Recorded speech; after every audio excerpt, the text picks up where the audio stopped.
Hello, students. I hope you're having a great start to the GBL season. Let's try to get to rank 10 together. Today, I will be explaining to you a very simple to execute and easy to play lineup.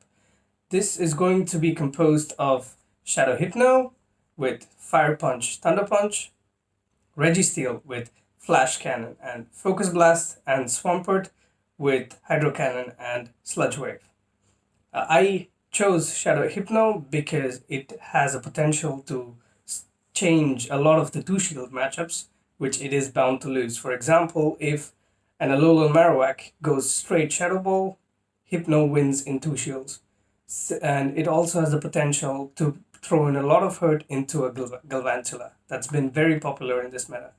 This lineup has helped me get to rank 7 with about 70% win rate. That said, let's get straight into the gameplay. Game 1, we lead Hypno and we catch a Shadow Victreebel. This is a perfect catch for us as Victreebel takes super effective damage and Hypno being a Shadow is going to chunk a lot of its health. The opponent immediately switches to a Bastiodon and we have a perfect answer for this, which is going to be our Swampert. This is more like a hard counter team that's gotten lined up to us and there is nothing they can do to get out of this situation.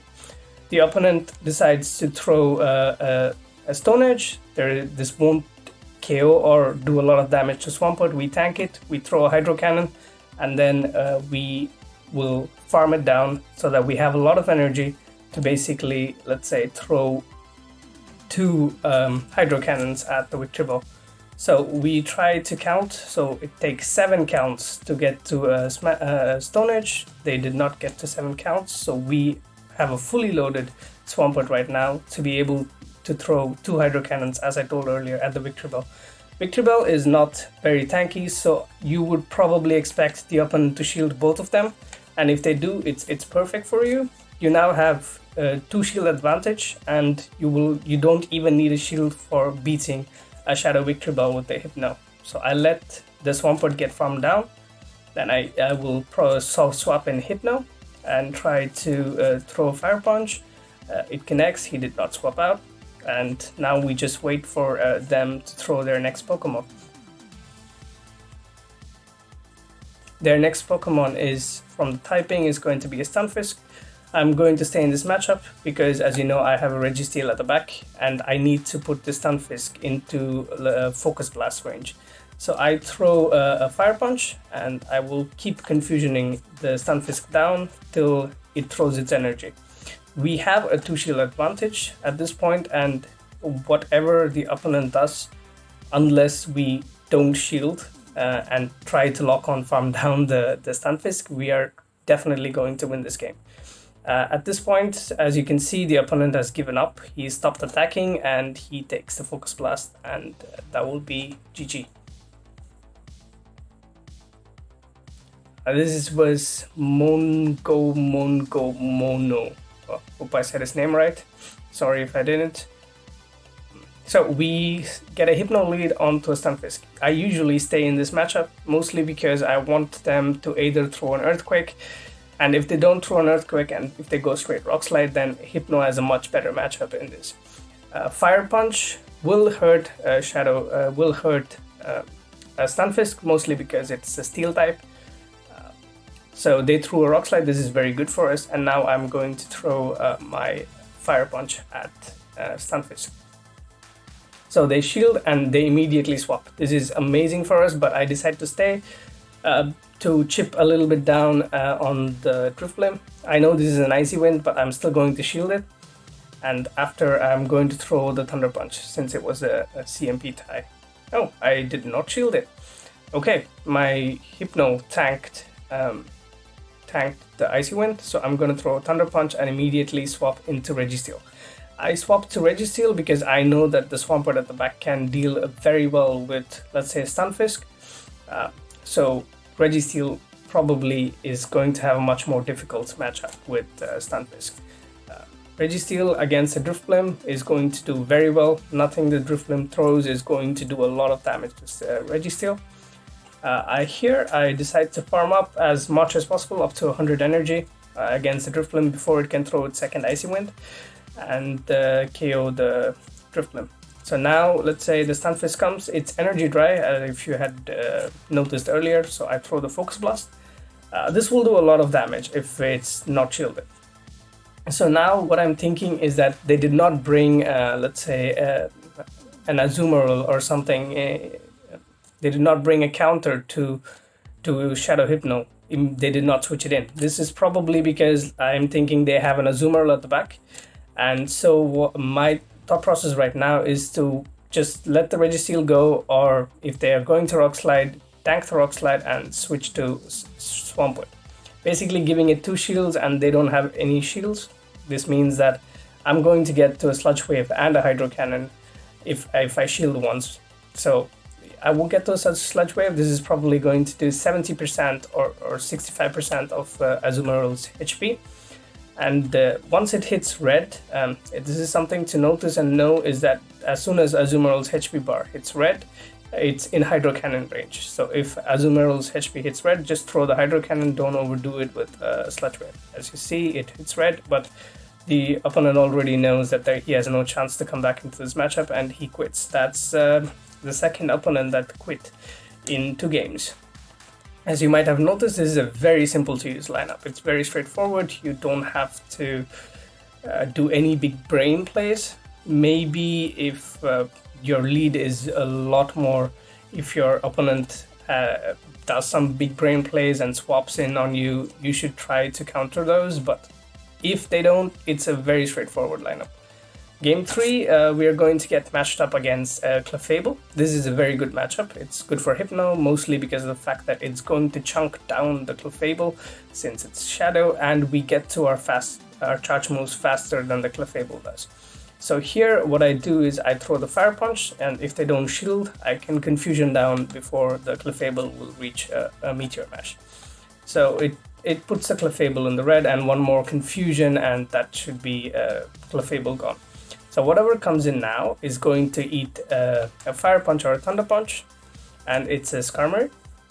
Both of the moves are going to be super effective against the Skarmory, and these moves from Shadow Hypno is definitely going to put a hurt onto the Skarmory.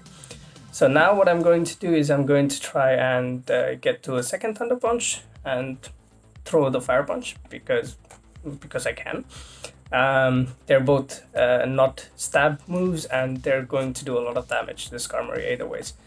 At this point, I guess the opponent wants to farm down my Hypno, and I decide to bring in the Registeel. I bring in the Registeel mostly because of the fact that I want the Skarmory to dump all its energy into the Registeel, and I know that even if it has a Flash Cannon or a Brave Bird, Registeel can easily tank this without any problem. And opponent decides to switch into his Stunfisk, and I decide to make a swap. Of course, this match was over. I just want to do something fancy and catch the Mud Bomb on my Swampert. Swampert is going to do a lot of super effective damage because Mud Shot is going to be super effective against the electric typing, and Hydro Cannon is going to be super effective against the ground typing. At this point, I don't see a way that the opponent can come back into the matchup, and that's the third matchup the opponent quits in 3. So that's 3 wins in 3 games, and all 3 the opponent quits. So, game 4, we go in, and let's see what Eddie Cavallo throws at us. So at this point, we already have a positive set. 4 out of 5 is still is something that's pretty ideal, and we see a Hypno Mirror. How I usually play out is that I charge up to 5 Confusions, which means that the opponent may think that I have a Shadow Ball. So I charge up to 5 or 6, basically. It really doesn't matter for me. Here I get lucky, mostly because of the fact that I could sneak in a Confusion when he was throwing his charge move. This means I'm already a Confusion ahead. So I'm going to charge up to 6 Confusions, and when I get there, I'm going to throw 2 Thunder Punches at the Hypno. And hopefully he thinks it's a Shadow Ball, and he shoots. And that's what he did. He shields. So now I have a shield advantage. I'm just going to keep throwing Thunder Punches from now on, and we'll see where it goes. Basically, the goal is to get the opposing Hypno to a low enough point that I can Mud Shot farm down with my Swampert. So unless they have something like a grass in the back, I think our lineup should pretty much Swampert and Registeel should pretty much sweep for their back line. So he throws a Thunder Punch, I shield, and I decide to throw my Thunder Punch. Hopefully we get another shield. If he doesn't shield, we're going to be able to Confusion down the Hypno. And he shields again. So he really wants the switch advantage. So at this point, I'm just going to let my Hypno go. Mostly because of the fact that, yes, I can farm down with the Swampert. And ideally, it's in a range where I could farm it down to almost have half a Hydro Cannon ready. So I Mudshot farm down the Hypno. He did not have time to switch out, or he did not have time to get to his other charge move. And there comes a Cresselia. Cresselia does a lot of damage to Swampert if I did not have a shield. But I have a shield, and I'm just going to try to chip down the Cresselia with the Swampert and throwing as many Hydro Cannons as possible. I could throw 2 here, mostly because of the fact that I farm down the Hypno. So I immediately switch into a Registeel, hoping that they throw a Grass Knot.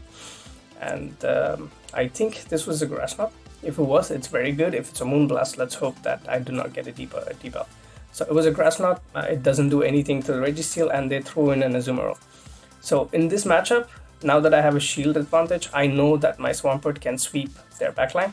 I will keep throwing Flash Cannons at the Azumarill. And not shield the Registeel. Even if it's a Hydro Pump, I know that the Registeel can tank a Hydro Pump and still throw another Flash Cannon. And this second Flash Cannon will probably put the Azumarill in the range where, let's say, a Swampert can Hydro Cannon and kill it. So we still have a shield. They throw the Hydro Pump, hopefully, yes. And yes, of course, and as I told you earlier, we don't shield. We throw the Flash Cannon again. So at this point, I'm thinking, okay, I do not want them to farm down my Registeel. I want to come back with my Swampert and be able to throw the Hydro Cannon before they get to their next fast move. And I get to the Hydro Cannon. So all I have to do now is throw another Hydro Cannon at Cresselia, and that should be GG's. They come in with their Cresselia. I need a few more Mudshots to get to Hydro Cannon. I get to a Hydro Cannon, I throw, and this Hydro Cannon should most definitely KO the Cresselia. Yeah, and that was game 4, 4 out of 4, GG. After game 4, I kind of thought it was a 5 out of 5. So I decided to claim all the rewards, and I found out that I had only played 4 games. At this point, I was blaming Niantic, like we all do, thinking that, of course, I lost 1 game. But I did not. It was just my mistake. So we play game 5 against Foxseek32 Russ. All right. So we get a lone Marowak lead. This is not the best lead. As I told at the start of the video, Shadow Hypno can flip this matchup. All we need the little Marowak to do now is to throw a Shadow Ball. As long as it throws a Shadow Ball, we should be able to win the 2 shields. So I'm going to definitely shield the first one. Let's hope it's a Shadow Ball. Yeah, it's a Shadow Ball. So now we know that we're definitely going to win the 2 shield scenario. So what I'm going to do is I'm going to keep throwing Thunder Punches. If they don't shield, this is still going to do a lot of damage to a little Marowak. So yeah. He shields, so I'm definitely going to get to the Thunder Punch before he's going to get to a Shadow Ball. So what I'm going to do is I'm going to farm a little bit extra to make him think that I have a Shadow Ball. Of course, I did not farm up to a Shadow Ball, but maybe they don't know. They didn't do their counting, so they shielded again. So now I wait for him to throw his next move. If it's a Shadow Ball, hopefully it's a Shadow Ball. If it is, I'm just going to shield, and then I'm going to farm down a little Marowak.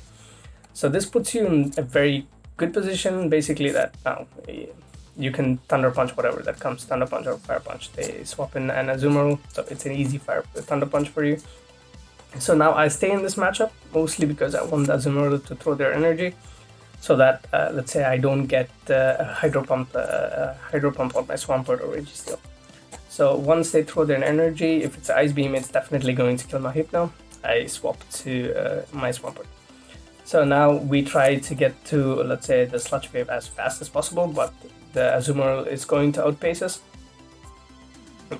So now, since the Azumarill is going to throw before us, we're going to farm down a few extra mudshots, basically to be able to throw something at the Pokemon that comes after. And this sludge wave in this range should be able to KO an Azumarill. Yeah, so the sludge wave kills, and now we see a shift rate. This is very bad for us, but we did farm up some energy as we get to sludge wave, and this should definitely one-shot the shift rate. They're gonna come back with a little Marowak, and I really don't want them to farm any energy, so I swap immediately to the Regiseal, and I know for sure that we can take at least two Bone Clubs, or a Bone Club and a Shadow Ball. So this game is also GG's. So this is a very simple lineup, and as long as you know the matchups of Shadow Hypno, you will be able to really get wins and try to grind some ranks with this lineup. I hope you guys learned something, and let's keep learning. Thanks a lot for watching, guys. We will be uploading content regularly Monday, Wednesdays, and Fridays. So please do like, share, and subscribe so that you can keep track of content.